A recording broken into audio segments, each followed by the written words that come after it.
War Room Sports, www.warroomsports.com. What? Ain't no more to it.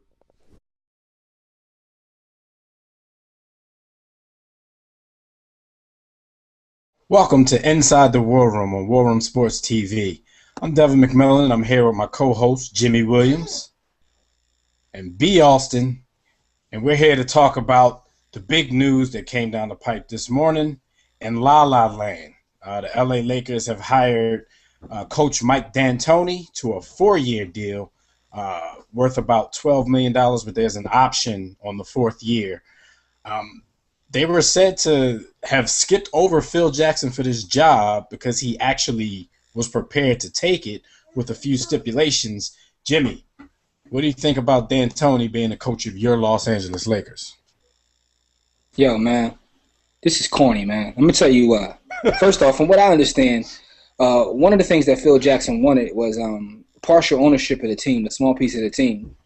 And, I mean, honestly, I think he deserves it. Magic Johnson got a piece for winning 5 chips. I mean, he already won 5 chips there. Give him a small piece. He already got a piece of the team. He got their daughter. Yeah, but I'm just saying, man, like, listen, first off, man, Jim Buss, I'm just not impressed with what he's done thus far in terms of running the team. Here's my thing. If you're going to get rid of Mike Brown, have a plan in place to move forward. Why even get rid of Mike Brown until you already have something in place? That right there is my first issue. Second issue, you bring in D'Antoni. It's going to take time for his system, which I don't like in the first place, to work. Why get rid of Mike Brown after 5 games? D'Antoni has worse success in the playoffs than Mike Brown. I mean, the guy doesn't – first off, let's stop calling him D'Antoni. Let's call him Antoni. He doesn't teach defense. He's a clown, man. I just don't like it at all. I don't understand why. I mean, now they're going to score 110 points and give up 111. The only thing I can say is this. Possibly because it's a veteran team, they'll play defense because they'll take it upon themselves to play defense. There's a lot of prideful guys and they're veterans. But at the same time, they're veterans, so how can his system of running and shooting the ball in less than 7 seconds work when you have an aging Steve Nash, Kobe's up there in age, Gasol is soft and old. I mean, I just don't know how it's going to work. I'm going to root for the team. Of course, this is my squad. I want them to win. But, I mean, I don't understand it, man. Yeah, on top of that, some of the stipulations that I heard reportedly that Phil Jackson was asking for besides ownership, he was also talking about a limited schedule, limited travel schedule with the team. But, you know, to take someone's joke from our Facebook page, somebody said, you know, it's Phil Jackson. He has 11 rings, so I'd hire him even if he's coaching via Skype. Austin, do you think that what do you think about them, of course, hiring D'Antoni, but the move to hop over Phil Jackson, who was, by all accounts, prepared to come back and coach this team? What do you think about that move? You know, I have a high level of respect and regard for Phil Jackson. You know, I don't necessarily like him. I'm from the Larry Brown discipleship. But I would let Phil Jackson coach from his casket if he chose to, as opposed to, you know, having an issue with some of these stipulations. It's well known that Jim Buss and Phil Jackson kind of have an icy relationship. So I think that weighed into the decision to pass over him. Now on to Antoni. I think this is a good move. And historically, we in the War Room have all acknowledged Antoni's weaknesses, defense being one of them. But you have to find a system that fits Steve Nash and is easily installable. The triangle, which is what Phil has ran for his entire coaching career, with no Tex winners, it's going to take forever to install. And they don't have the personnel to really run the triangle, let alone install it. They've only got 5 players on the roster that were there under Phil previously. And out of those five, only 2 of them have extended experience, which is Powell and Kobe. Eubanks was on the bench. Steve Blake was very uncomfortable in it. And there's another rookie that was there that really had no time in it. So I think with the triangle being one of the most complex offensive systems to install, I see where bringing Antoni's simple system in, which is really just run and gun.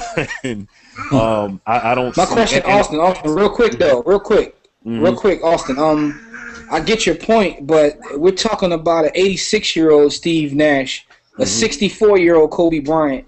You know what I mean? A 38-year-old. Of course, I'm exaggerating, but you get the point. Like these guys, this is a veteran team. This is an older team. I mean, maybe that's why Mike Brown wanted to play the Princeton offense to begin with. But my point is, you bring in a guy with less playoff success than Mike Brown, and a guy who's also considered a one-dimensional coach. We know Mike Brown is considered one-dimensional, but it's a defensive end, and of course it wasn't working.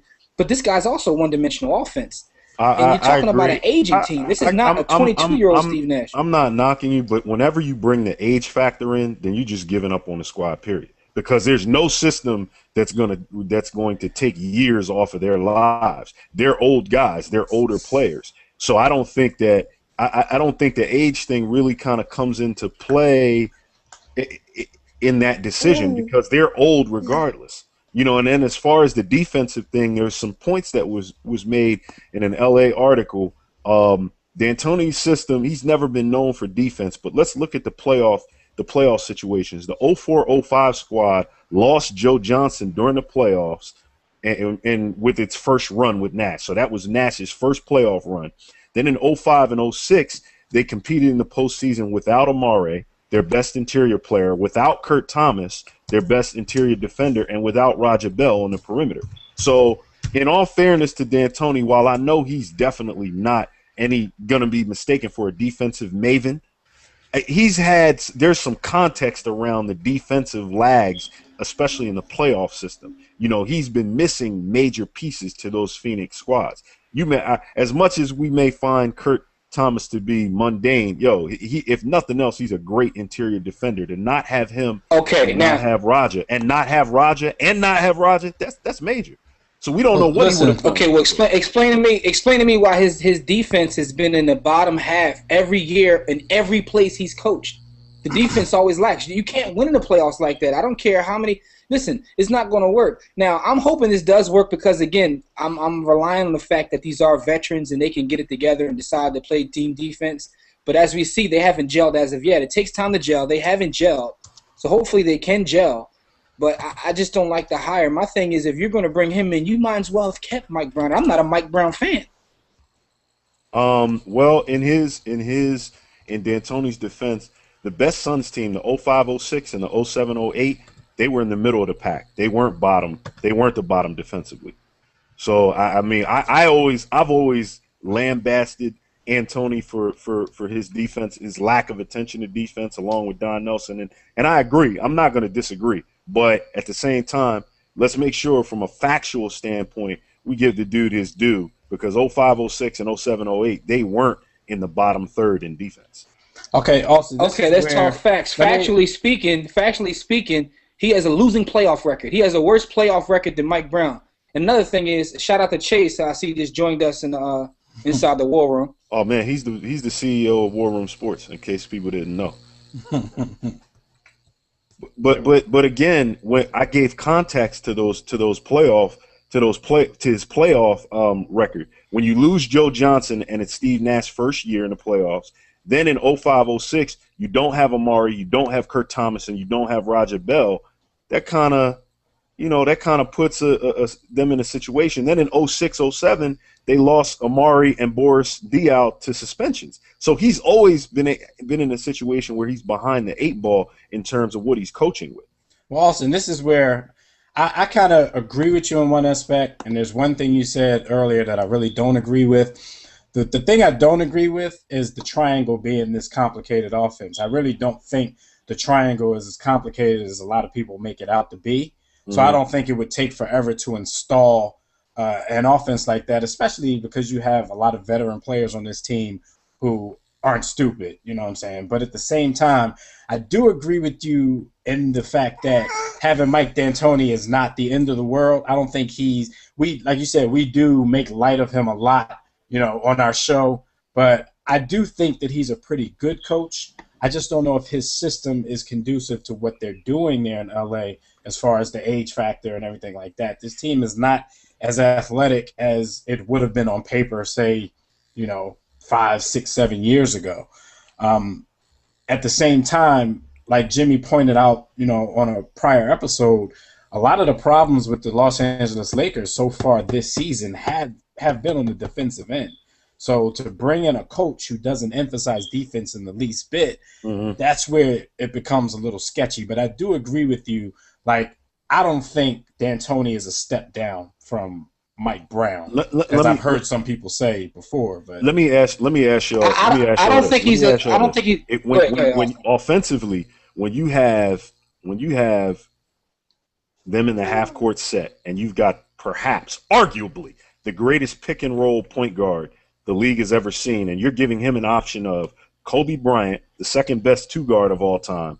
You're giving him an option of Dwight Howard rolling to the basket, and you give him a three-tool player in Pau Gasol. Yo, his pick and roll option, they're going to be tremendous in the half court. I'm defensively, but really, the defense for me wasn't struggling. The offense wasn't struggling. It was. It wasn't as bad. It was nowhere near as bad as the defense. And the thought being they're going to get it together. I feel you, Chase. Exactly. They're going to get it together offensively because of who they are, but it wasn't running smoothly. Defensively is effort. Like, I mean, look at the numbers. The offense wasn't the problem. The defense was the problem with the team, not the offense. Listen, man. They said this guy is the best guy for the job. That's BS. That's in the words of Brandon, that's malarkey. Come on, man. He's not the best guy for the job. The bottom line is this thing got personal, man. Yeah, if we're taking them face value, like I said, I can appreciate and agree with some of the stuff that Austin said, but if we're taking them face value that D'Antoni was the best guy for the job, then we do know that, that's BS. I mean, Phil Jackson has how many championships? And how many with this particular team. So you can't sit here and tell me that this guy has worked with Kobe Bryant on 5 championships and you're going to say somebody else is a better candidate for this job. So I'm certainly not saying that. I'm certainly not saying that Antoni is better than Phil Jackson or a better choice. What I am saying is that it's not the woe is me attitude because Antoni's coming to town. Isn't. That's not the proper stance, in my opinion. I think that he's going to bring – you're still going to be a 45 to 50 win team with Antoni. I think D'Antoni could do himself a big favor just by keeping an assistant on the team who's all about defense. Just keep a strong defensive assistant, and this could go – somebody like Mike Brown? He can rehire Mike Brown. He can definitely rehire Mike Brown out there. My thing is this, man. I just think that it's BS. It got personal. And to be honest with you, I didn't even want Phil Jackson. I wanted either Brian Shaw or Nate McMillan. And I don't even know whether those guys got an interview. This is just Jim Buss again, man. Jim Buss, the same guy that hired Mike Brown. Dude, put it like this. He's not his father. All right, well, look. We'll see how it plays out. Everybody be sure to check us out every Thursday from 6 to 8 p.m. Eastern Time on warroomsports.com. You can catch our radio show. Also, when you watch our videos, make sure you subscribe to our War Room Sports TV, a.k.a. our YouTube page, and make sure you comment because we will comment back and discuss everything that we do with you. So make sure you go ahead and do that. Fellas, y'all got anything to say real quick before we sign off? Yo, at War Room Sports on Twitter. Always. You must. And let Chase take us out of here, man. Chase, say bye-bye. All I gotta say is go Lakers. At War Room Sports, Instagram, at JW the Blueprint. Hit me up personally. Let's go Lakers. I'm rooting for you, D'Antoni. All right, sign us out, Chase. And you know our motto. Don't accept mediocrity. And be steadfast in that war against ignorance. Chase, say bye-bye to everybody. Wave bye-bye. Bye-bye. All right. We out. It's the War Room with 5 nights at the round table. 5 Philly guys, diversified and educated.